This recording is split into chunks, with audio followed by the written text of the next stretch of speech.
میرے دوستو، انسان کو اللہ تبارک و تعالیٰ نے کچھ چیزوں کی فطرت عطا کی ہے۔ وہ کہیں اپنے آپ کو تکلیف میں محسوس کرتا ہے تو کہیں اپنے آپ کو آسانی میں محسوس کرتا ہے۔ بڑا پڑھا لکھا، سمجھدار، مالدار، وزادار آدمی ہونا، لیکن اس کے کپڑے میلے کچیلے ہوں تو نہ وہ کہیں جانے میں آسانی محسوس کرتا ہے اور نہ کسی کو گھر بلانے میں آسانی محسوس کرتا ہے۔ ایک مفت کا بوجھ اس کی طبیعت پہ ہوتا ہے کہ میرے کپڑے ٹھیک نہیں، مفت کا بوجھ۔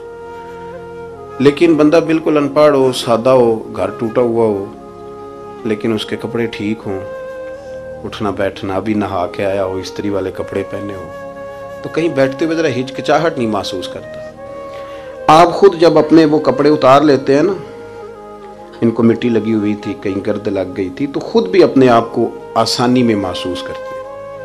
ورنہ نا وہ ساری محفل میں سب سے زیادہ توجہ اسی بات پہ رہتی ہے کہ میرا بٹن ٹوٹا ہوا ہے، اور وہ جینے نہیں دیتا کہ بٹن جو ٹوٹ گیا ہے، تو بار بار بندے کا خیال ہوتا ہے کہ کدے تک نہ لائے کوئی۔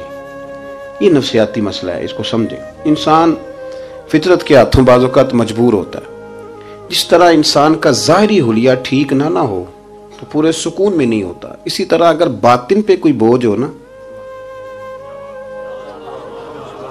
یہ تکبر والا بندہ کبھی سکون میں نہیں رہتا، یہ عجب والا، خود پسندی والا بندہ کبھی سکون میں نہیں رہتا۔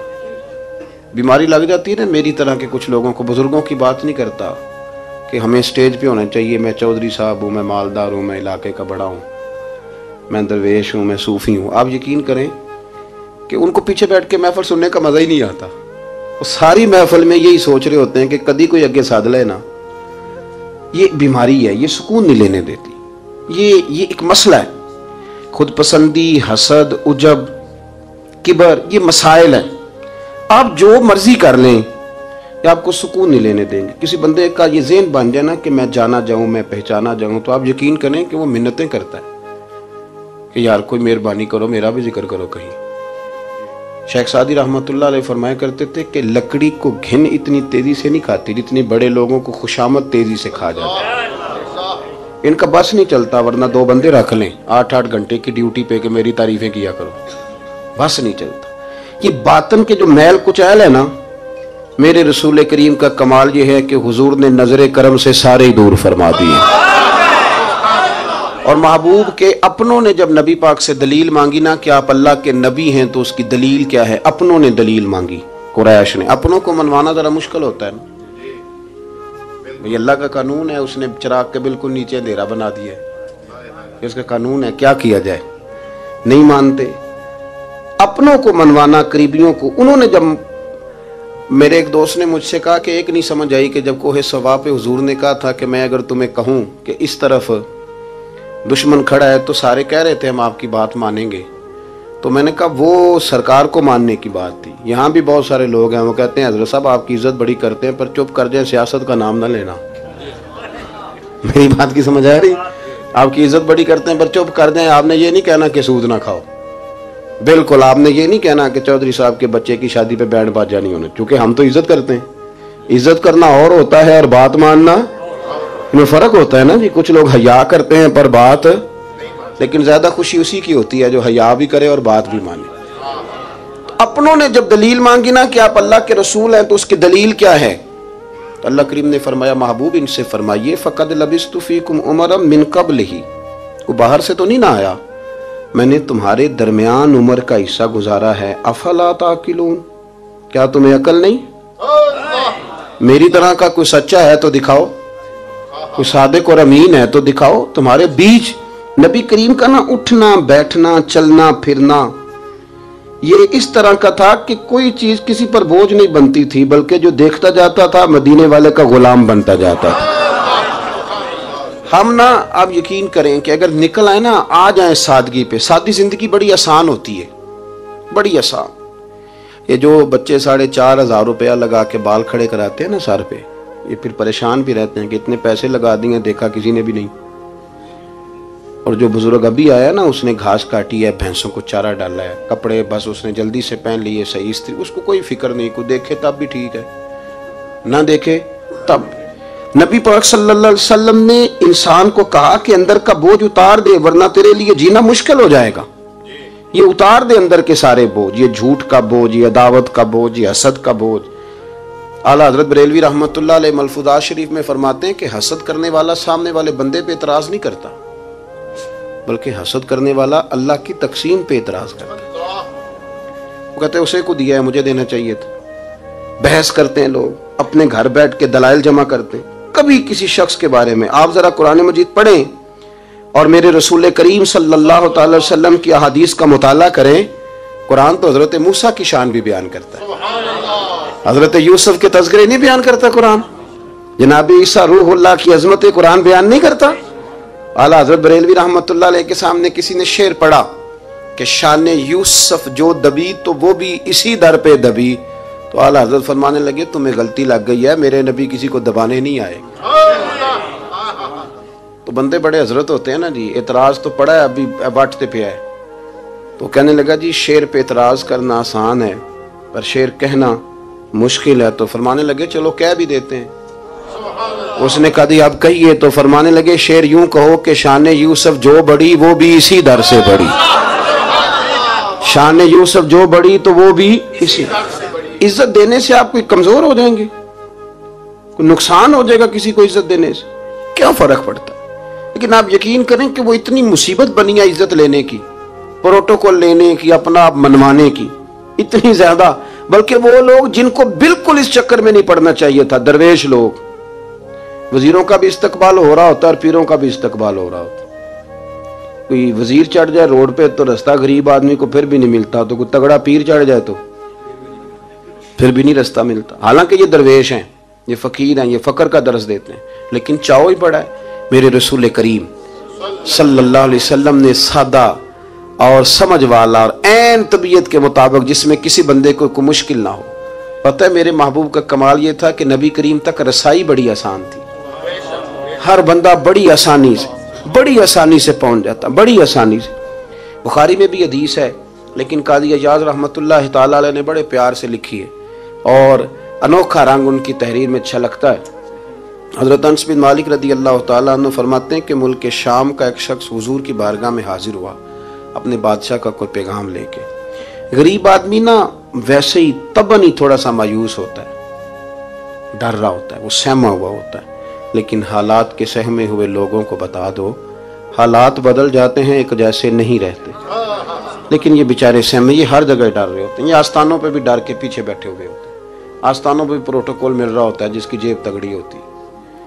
تو ڈرتے ہیں یہ لوگ اور ان پہ پریشر بڑھا دیا جاتا ہے. کچھ ایسے کام کیے جاتے ہیں جن سے ان کی دلوں پر بوجھ بھی رہتا ہے کہ نہیں یہاں بات کوئی نہیں کرنی.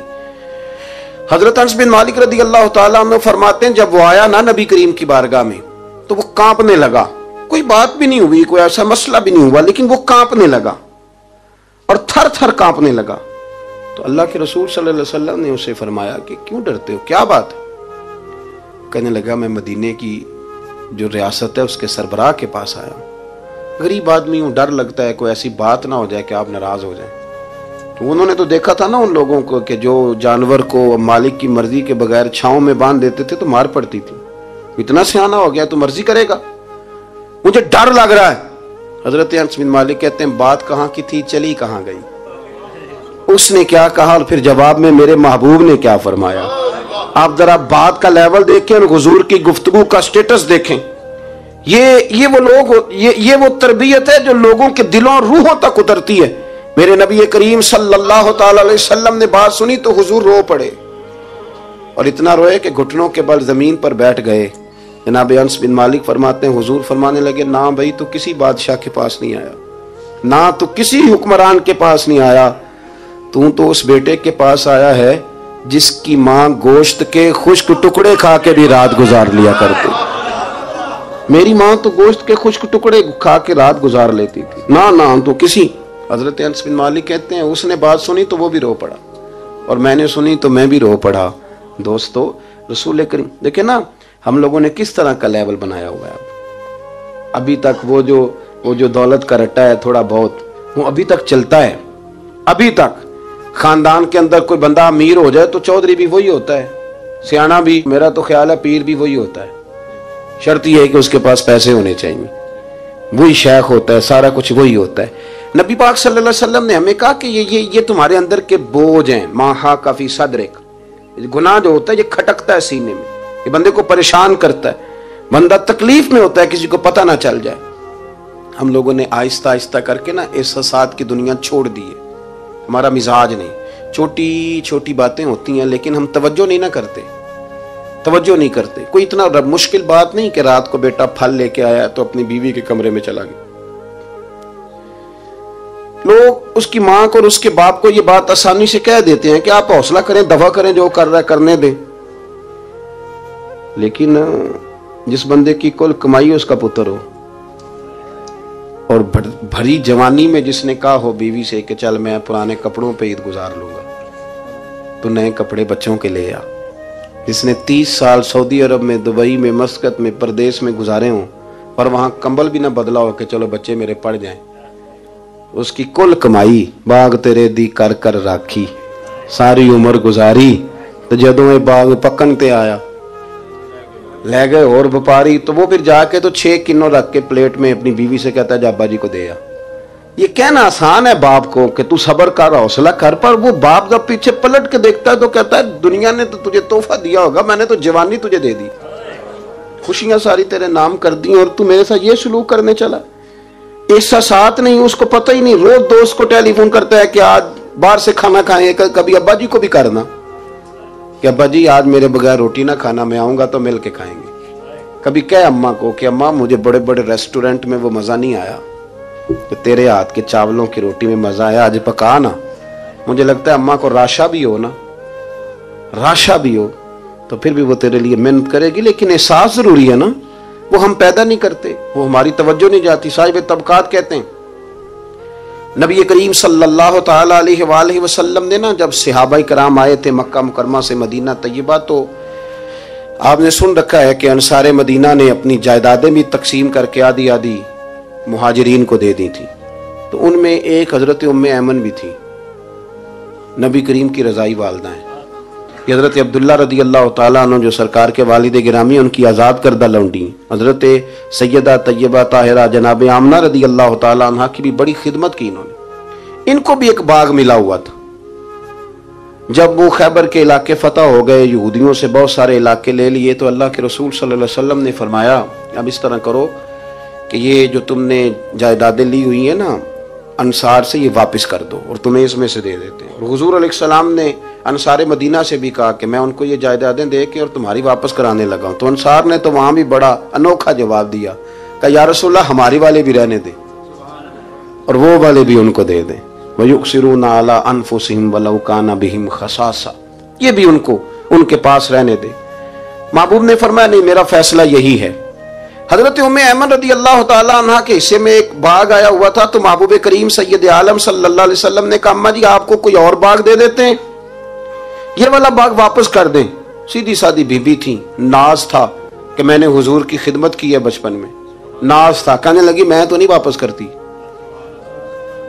یہ ناز ہے، ورنہ حضور کو کوئی انکار کر سکتا، میں تو نہیں واپس کرتی۔ حضرت عائشہ صدیقہ رضی اللہ تعالیٰ عنہ فرمانے لگی اماں جی یہ آپ کیا کہہ رہی ہیں؟ حضور فرمانے لگے عائشہ آپ خاموش ہو جائیں، یہ بڑھاپا ہے، اس کے احساسات ہیں، اس کے جذبات ہیں۔ آپ یقین کریں کئی دفعہ بوڑھے بیچارے نا درد سے بات نہیں بتاتے کسی کو، وہ کہتے ہیں کیا کریں، کپڑا اٹھائیں تاکہ پیٹ ننگا ہو جائے، کیسے بات کریں۔ نبی کریم سید عالم علیہ الصلوۃ والسلام اماں جی کے قریب گئے، کہا اماں جی میرے ساتھ چلو، ایک دفعہ باغ دیکھ تو لو۔ حضور ساتھ لے کے گئے، ایک باغ دکھایا تو کہنے لگی نہیں نہیں میں نے نہیں لینا، یہ مجھے میرے والا ٹھیک ہے۔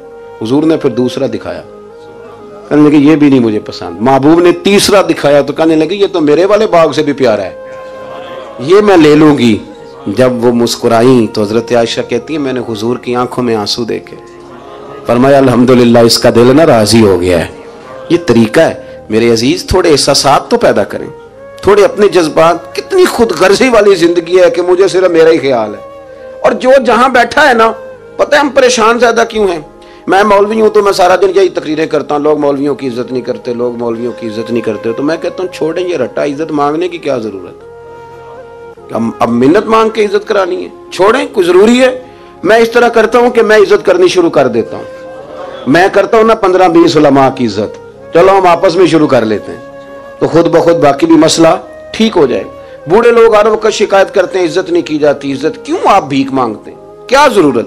پیار دینا شروع کریں، روز بروز مطالبہ کرنا کہ میری خدمت کرو، میرے پیچھے چلو. اس سے تو دقت پیدا ہوتی، انسان تکلیف میں رہتا ہے. میرے رسول کریم علیہ السلام خیال رکھتے، چھوٹے چھوٹے بچوں کے جذبات کا بھی خیال کرتے، بوڑھوں کے جذبات کا بھی خیال کرتے. نبی کریم صلی اللہ علیہ وسلم ہر شخص کے بارے میں ایسا نظریہ رکھتے کہ جس سے قوم کو سکون ہوتا، دلوں کے اندر اطمینان پیدا ہوتا. حضرت عائشہ صدیقہ رضی اللہ تعالیٰ عنہ فرماتے ہیں ایک دن گھر میں تشریف فرماتے اور طبیعت مبارک میں بڑی میں دیکھ رہی تھی کہ بڑا حشاش بشاش ہے سرکار کا مزاج، بڑی خوبصورتی. آج غم امت میں حضور اس طرح پریشان نہیں جیسے اکثر ہوتے ہیں. آپ فرماتی ہیں باتیں چل رہی تھی تو بیٹھے بیٹھے حضور فرمانے لگے کہ عائشہ میں تمہیں بتاؤں تم مجھ سے راضی کب ہوتی ہو اور ناراض کب ہوتی ہو؟ کہتے میں نے عرض کی یا رسول اللہ میں اور آپ سے ناراض. فرمایا چل سن تو لینا ذرا بات سننا، ذرا سن تو لے، سننا. عرض کی یا رسول اللہ حکم فرمائیں. فرمایا تم کبھی کبھی قسم اٹھاتی ہو. ذرا احساس کی شدت دیکھی، لفظوں اور جملوں کا خیال رکھنا، سامنے والے اسے آسانی دینا. نبی کریم صلی اللہ دیکھیں نا، میں نہیں پرواہ کرتا جی اب بیویوں کی باتیں کون سنے، میں نہیں پرواہ کرتا جی فلانا تو ان پڑھ ہے، لیکن جو ہمیں حضور نے ذوق دیا جینے کا، جو تسلی دی ہمیں زندہ رہنے کے لیے، جو ہمیں کہا کہ یہ چیز تمہیں جوان کرے گی، ٹھنڈا رکھے گی. نبی کریم صلی اللہ تعالی علیہ وآلہ وسلم فرمانے لگے عائشہ تم نہ کبھی کبھی قسم اٹھاتی ہو.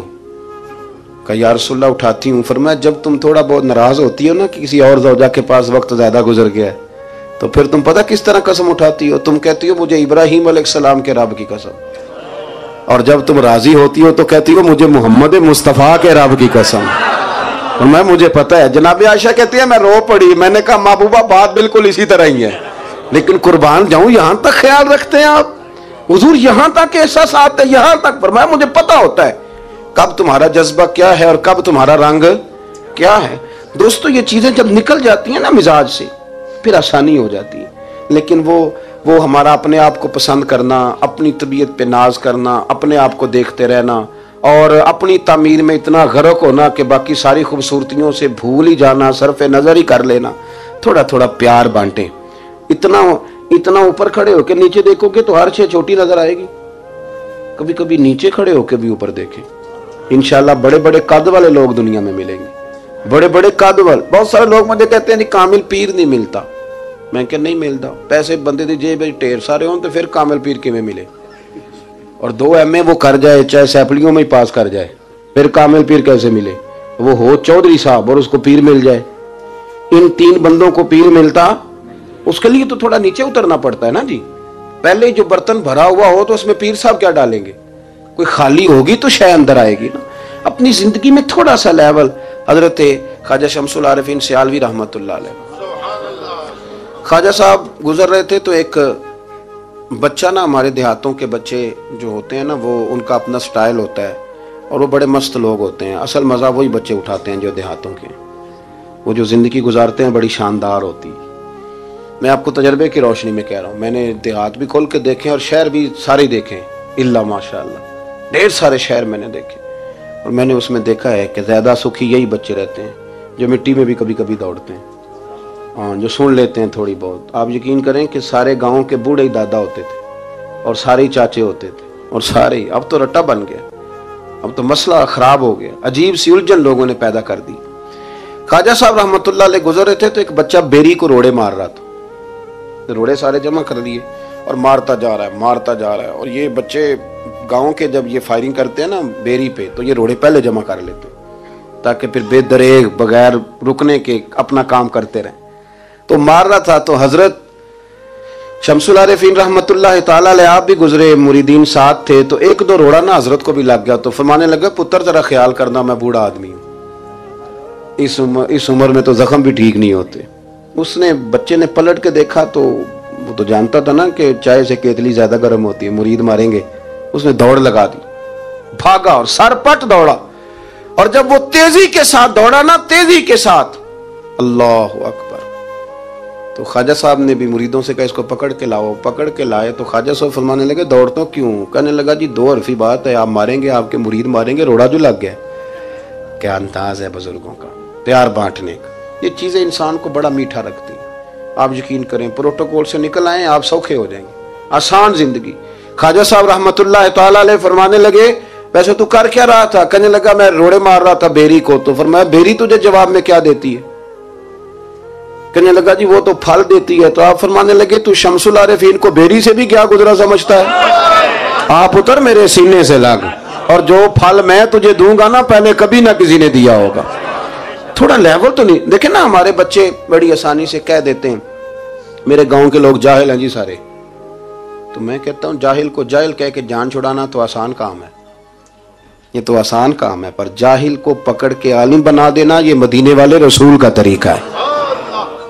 وہ جہاز میں جو لوگ زیادہ ٹریول کرتے ہیں وہ اس بات کو ذرا آسانی سے سمجھیں گے کہ جو ہمارے دیہاتوں سے لوگ جاتے ہیں نا عمرہ کرنے، اکثر غریب لوگ ہوتے ہیں، کئی تو بیچارے کمیٹیاں ڈال کے جاتے ہیں۔ تو وہ جب چڑھتے ہیں نا جہاز پہ تو بچہ پڑھا لکھا بیٹھا ہو تو بابا جی کو نہیں پتا ہوتا تو وہ سیٹ نمبر کیسے دیکھنا ہے، تو بیٹھ جاتے ہیں جہاں جگہ ملے، سمجھتے ہیں بس ہی ہیں۔ تو بچے تنقید کر رہے ہیں جی ساڑھے پنڈ دے بندے نہیں سیانے ہو سکتے، دیکھو انہوں نے بس ہی سمجھا ہوا ہے، اور ہنستے ہیں، پھبتیاں کستے ہیں، مذاق اڑاتے ہیں۔ تو میں کہتا ہوں یار تو اگر پڑھا لکھا ہوتا نا تو تم دروازے پہ جا کے بابا جی کا ہاتھ تھامتا، پھر تو سیٹ نمبر دے کے انہیں بٹھاتا، ہاتھوں تے سیٹ بیلٹ باندھتا، پھر پانی کی بوتل دیتا اور پھر کہتا حضور بزرگوں میں فلانی جگہ بیٹھا ہوں، میری ضرورت پڑی تو دوبارہ بھی آواز دے لینا۔ پڑھے نا بخاری مسلم، حضرت انس بن مالک رضی اللہ تعالیٰ عنہ فرماتے نجرانی چادر حضور نے اوڑھی ہوئی تھی اور نبی کریم صلی اللہ علیہ وسلم جا رہے ہیں، جناب فاروق اعظم بھی ساتھ ہیں، تو کہتے ہیں پیچھے سے ایک شخص نے نا حضور کی وہ چادر، اس میں سرخ دھارے دار تارے تھی، تو پکڑ کے نا اس نے چادر حضور کی کھینچی، تو وہ جو چادر تھی وہ حضور کے گلے میں پھر گئی۔ فرماتے میں وہ تکلیف محسوس کر رہا تھا تو وہ کھینچ کے نا چادر، تو کہنے لگا میں کچھ مانگنے آیا ہوں۔ جو دروازہ زور سے کھٹکھٹائے اسے بھیگ دیتے ہو، کہتے دوڑ جا دروازہ توڑے گا، لیکن حدیث کے لفظ ہیں فَالْتَفَتَ إِلَيْهِ فَضَحِكَ۔ حضرت انس بن مالک کہتے ہیں جب مصطفیٰ کریم نے اس کی طرف دیکھا تو حضور نے مسکرانا شروع کر دیا۔ یہاں مسکرانا کمال ہے۔ اعلیٰ حضرت بریلوی کہتے ہیں جس کے گچھے سے لچھے جڑے نور کے ان ستاروں کی نزہت پہ لاکھوں سلام، اور جس کی تسکی سے روتے ہوئے ہنس پڑے اس تبسم کی عادت پہ لاکھوں سلام۔ حضور نے توجہ کی تو مسکرائے، فرمایا کیا لینے آیا ہو؟ کہنے لگا بھکاری ہوں کچھ لینے آیا ہوں۔ چادریں کھینچ کے مانگ رہا ہے تو نبی کریم علیہ السلام نے دیا کتنا؟ میرے کریم سے گر قطرہ کسی نے مانگا دریا بہا دیے ہیں، در بے بہا دیے ہیں۔ نبی کریم نے فرمایا یہ 2 پہاڑیوں کے درمیان جتنی بکریاں کھڑی ہیں ساری اسے دے دو۔ 2 پہاڑیوں کے درمیان جتنی بکریاں کھڑی ہیں ساری اسے۔ وہ آیا تھا تو اسے ادب آداب بھی نہیں آتے تھے، مانگنے کا طریقہ بھی نہیں آتا تھا، لیکن گاؤں گیا تو جا کے دین کا مبلغ بن گیا۔ کیا تبلیغ کرتا ہے؟ کہتا ہو لوگوں غربتوں سے پریشان لوگوں آؤ میرے ساتھ میں تمہیں مدینے لے چلوں۔ میرے رسول اتنا دیتے ہیں کہ غربت کا ڈر بھی نکل جاتا ہے۔ جب طبیعت کے اندر انسان کے ایک مزاج بن جائے نا، آپ یقین کریں کہ بڑے ٹھنڈے لوگ، مست لوگ، پرواہ کوئی نہیں۔ ورنہ بہت سارے ایسے لوگ ہیں بیچارے زندگی میں جو دوسروں کو سیدھا کرتے کرتے نا خود بڑے ٹیڑے ہو گئے، حالات خراب ہو گئے۔ امام احمد بن حنبل وہ روایت لائے ہیں، جب ایک شخص نے آ کے حضرت عمر سے کہا تھا میں تقریر کرنا چاہتا ہوں، تو فرمایا تو نہ کرنا۔ اس نے کہا حضور میں پڑھا لکھا ہوں کیوں نہ کروں؟ فرمایا جب تو ممبر پہ بیٹھ کے واز کرے گا تو بہت سارے لوگوں کو گنہگار بھی تو سمجھے گا نا، تو تیرا اپنا کیا بنے گا یہ بھی تو بتا نا، کہ پھر تیرے اندر کے لیول کا کیا بنے گا۔ اپنے آپ کو نا ان قباحتوں سے، اگر آپ کے کپڑے ٹھیک نہیں، آپ سکون میں نہیں ہیں، تو آپ کے اندر میل ہو تکبر کی، حسد کی، غیبت کی، چغلی کی، اور سب سے بڑی بدگمانی کی، برا سوچنے کی، پھر آپ کہیں کہ میں سکون سے۔ آپ یقین کریں ہمارا کوئی مخلص دوست اس لیے نہیں ہوتا کہ ہم کسی کو مخلص سمجھتے ہی نہیں۔ ہمارے زمانے میں سچا اس لیے کوئی نہیں کہ ہم کسی کو سچا سمجھتے نہیں۔ ہمیں بزرگ اس لیے نہیں ملتے کہ ہم کسی کو بزرگ ناراض نہ ہونا، میری بات پہ غور کرنا۔ ہمارے ہاں اس لیے کوئی ہمارا ہمدرد نہیں کہ ہم کسی کو ہمدرد، ہمارے بندے کو تو دکاندار کہہ رہے ہیں، ہر بندے کو تو جھوٹا کہہ رہے ہیں، ہر بندے کو تو دھوکے باز کہہ رہے ہیں، ہر شخص تو ہماری نظر میں جاہل ہے، ہر عالم تو معاذ اللہ ہماری نظر میں بے عمل ہے، تو جب اس قدر زیادہ ہمارا ذہن برا ہو جائے گا، یا ایھا الذین آمنوا اجتنبوا کثیرا من الظن ان بعض الظن اثم، اتنا برا سوچیں گے تو پھر تو حضور نے فرمایا نہیں کہ اللہ تمہارے گمان کے قریب ہے، اس طرح کا گمان کرتے ہو رب بھی ویسا ہی بن جاتا ہے۔ تو اپنی سوچوں کو ستھرا کریں، اپنی طبیعت میں نرمی لائیں۔ آپ اچھے بندے ڈھونڈنے ملیں گے تو رب آپ کو ڈھیروں بندے عطا کرے گا۔ اپنے آپ کو کمزور نہ کریں، کبھی چھوٹا نہ کریں، چھوڑیں۔ اپنی نجی مجلسیں بھی پاک کریں، صاف ستھری کریں اور خوبصورت کریں، اور اپنی جو خلوتیں جلوتیں ان میں محنت کریں۔ اپنے سے دوسروں کو افضل جاننا سیکھیں، لوگوں کا اکرام کرنا سیکھیں، آداب سیکھیں، اور لوگوں کے بارے میں اچھی گفتگو کرنی سیکھیں۔ آپ یقین کریں یہ کام آپ کسی کے لیے کر کے دیکھیں، اللہ آپ کو سکون عطا کرے گا۔ اعلیٰ حضرت بریلوی رحمۃ اللہ علیہ سے کسی نے کہا تھا، حضرت جی میرا دل بڑا بے سکون رہتا ہے، تو کوئی وظیفہ دیں، تو اس کا خیال تھا کچھ پڑھنے کو بتائیں گے۔ تو فاضل بریلوی رحمۃ اللہ علیہ فرمانے لگے، اس طرح کر، کسی بندے کے ساتھ نیکی کر، پر اسے پتہ نہ ہو میرے ساتھ کون کر رہا ہے، اسے خبر ہے۔ فرمایا اس طرح کی نیکی کر، پھر رب تیرے دل کو قرار عطا کرے گا۔ وہ جو دکھا کے مسجد میں پیسے دیے جاتے ہیں وہ نام تو ہو جاتا ہے پر سکون لے جاتا ہے وہ، لیکن جو چھپا کے نیکی ہوتی ہے وہ ذرا مزہ کر جاتی ہے۔ اٹھ فریدہ ستیا۔